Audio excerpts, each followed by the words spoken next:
So I'm going to just show you a quick demo of how easy it is to create a gorgeous seahorse. So first of all, you need your sticky tape.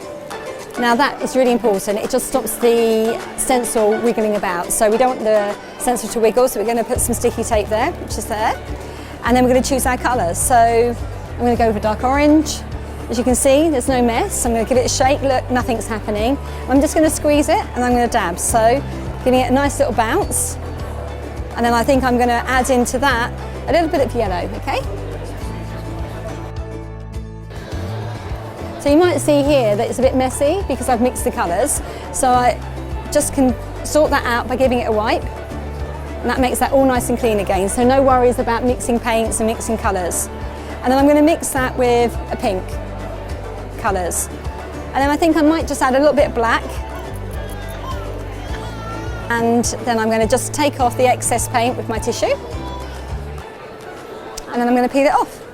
So let's see how that turns out. And there's your seahorse.